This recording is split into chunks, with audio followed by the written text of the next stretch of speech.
Bismillahirrahmanirrahim. Assalamualaikum warahmatullahi wabarakatuh. Selamat pagi anak-anakku sekalian. Kita bertemu kembali di mata pelajaran Pendidikan Agama Islam dan Budi Pekerti pada pekan kedua. Seperti biasa, sebelum kita mempelajari materi di hari ini, mari kita sama-sama membaca doa sebelum belajar.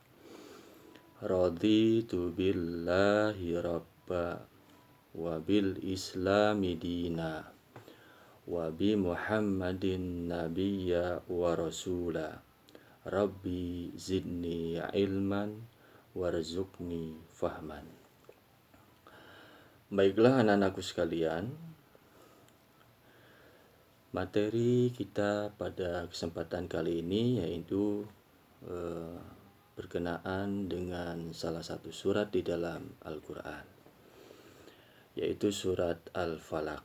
Tentu anak-anakku sekalian sudah ada yang tahu dan bahkan hafal, lebih dari itu bahkan sudah ada yang mengerti isi kandungan dalam surat Al-Falaq.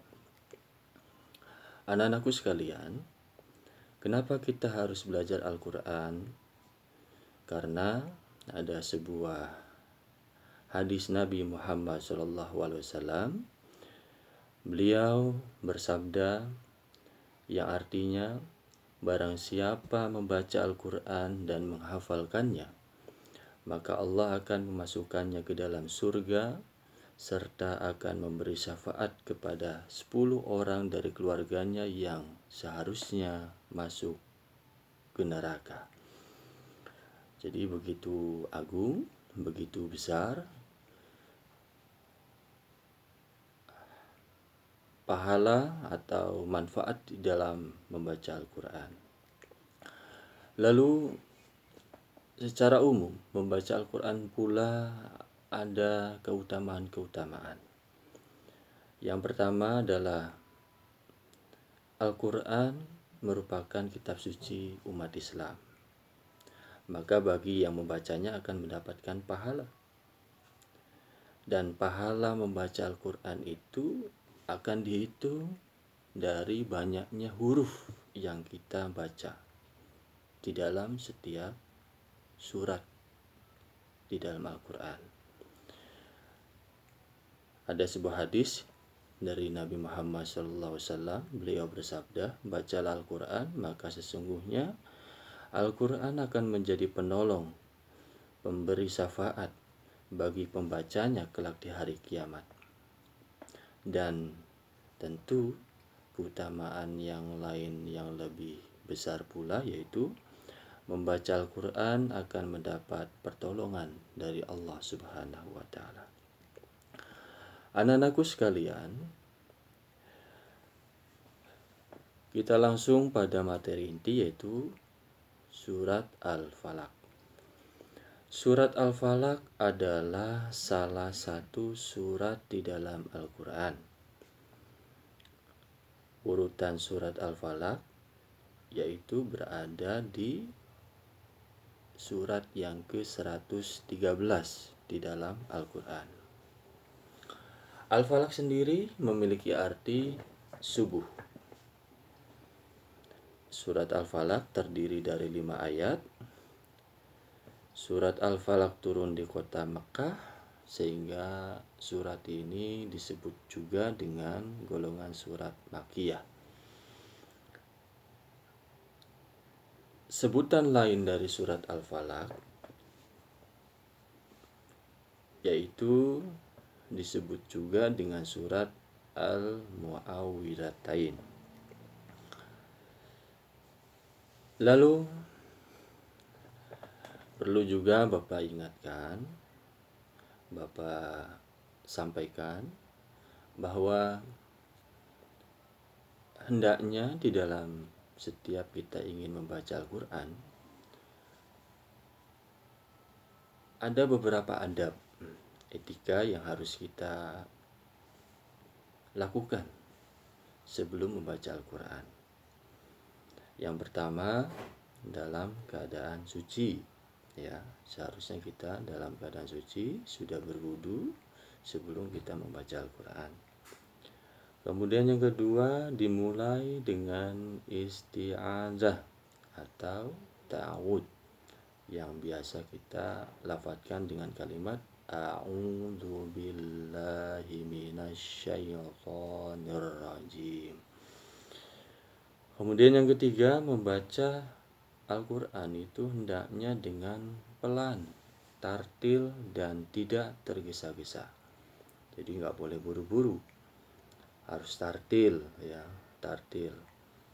Harus sesuai dengan makharijul hurufnya dan huruf kaidah tajwidnya. Kemudian hendaknya membaca Al-Quran dengan khusyuk ya, biar kita bisa memahami, memaknai, dan menghayati dari setiap isi kandungan Al-Quran.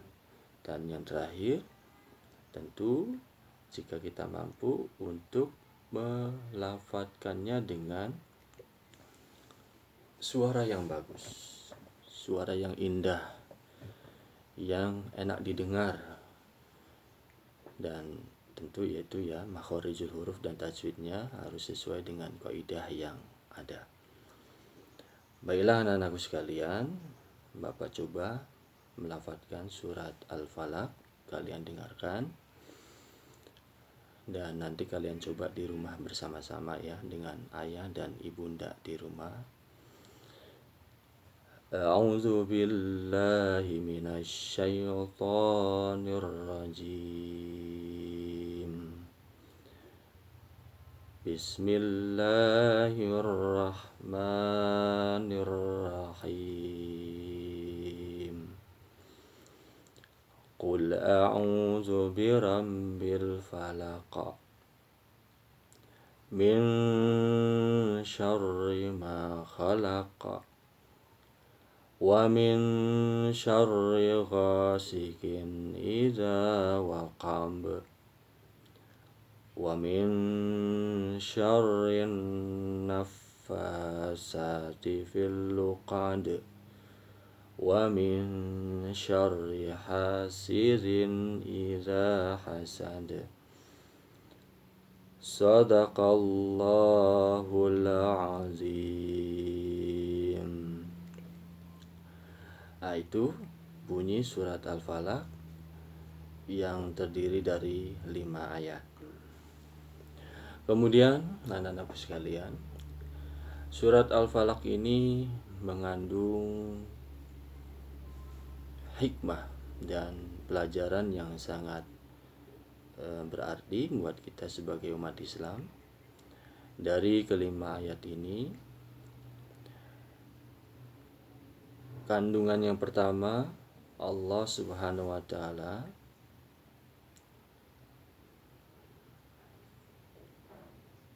sebagai zat sang pencipta yang harus kita mohonkan perlindungannya dari hal-hal yang sangat tidak diinginkan bagi kita sebagai manusia yang hidup di dunia ini, di mana kita harus berlindung kepada Allah dari kejahatan makhluk yang Dia ciptakan.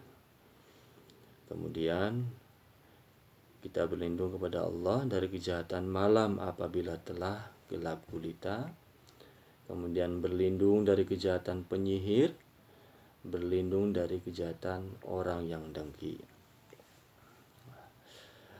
Itulah demikian anak-anakku sekalian, materi tentang surat Al-Falaq yang dapat Bapak sampaikan pada pertemuan kali ini.